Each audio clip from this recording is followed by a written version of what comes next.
तो प्रतिरोध क्या है, ये विभवांतर, ये भी क्या है, ये आई, ये करंट, विद्युत धारा क्या है, ओम का नियम क्या है, ये सब बारीकी से हम लोग बहुत ही अच्छे तरीके से समझने वाले हैं। तो आइए मेरे केवल समझते हैं। तो सबसे पहले करंट, विद्युत धारा। विद्युत धारा क्या है?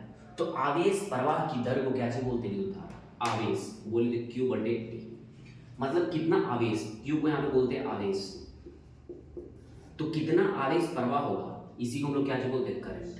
आवेश प्रवाह की दर को विद्युत धारा कहा जाता है। और इसका जो एसआई मात्रक होता है क्या होता है? एम्पियर, जिसको ए से हम लोग दिखाते हैं। ठीक है, तो देखिए करंट कुछ भी नहीं है, अगर बोलेगा विद्युत धारा क्या है तो आवेश, आवेश प्रवाह की दर को, ठीक है, मतलब कितना आवेश कितना समय में प्रवाह होगा, कितना आवेश कितना समय में प्रवाह, मतलब कितना आवेश कितना समय में प्रवाह होगा, प्रवाह मतलब चलेगा, इसी को हम लोग क्या चीज बोलेंगे? करंट बोलेंगे, जिसको हम लोग बोलते हैं विद्युत धारा। इसका एसआई मात्रा क्या होता है? एम्पियर। अब दूसरा देखते हैं जिसको हम लोग बोलते हैं विभवांतर। विभवांतर क्या? विभवांतर बहुत ही सरल है, बहुत ही आसान है। चलिए देखिए आपके सामने दो पॉइंट, एक पॉइंट ये रहा, एक पॉइंट ये रहा, ए और बी।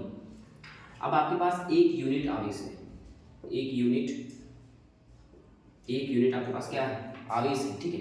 अब इसको इस पॉइंट से उठा करके इस पॉइंट तक ले जाना है, इस पॉइंट से उठा करके इस पॉइंट तक ले जाने में कुछ कार्य करना पड़ेगा, तो जो कार्य करेंगे उसी को हम लोग क्या बोलेंगे? विभवांतर। ये फिर से समझते हैं।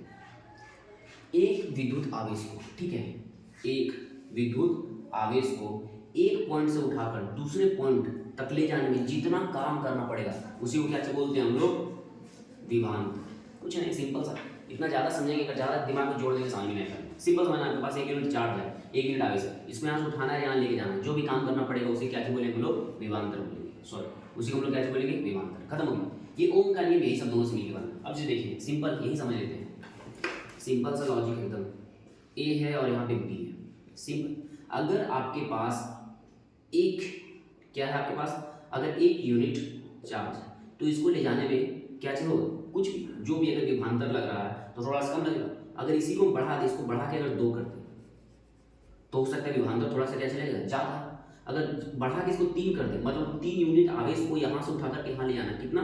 पहले 1 ले जाना था तो भी कम लगता, कम काम करना पड़ता। अब 2 को उठा के ले जाना है तो थोड़ा सा ज़्यादा काम करना पड़ेगा। अब 3 को आवेश उठा के ले जाना है तो थोड़ा सा और ज़्यादा काम करना पड़ेगा। अब बोल रहे काम करो 4 ले जाना है तो थोड़ा सा और ज़्यादा काम करना पड़ेगा। अगर 5 को ले जाना थोड़ा सा और काम करना पड़ेगा। यही है ओम का नियम। तो ओम का नियम क्या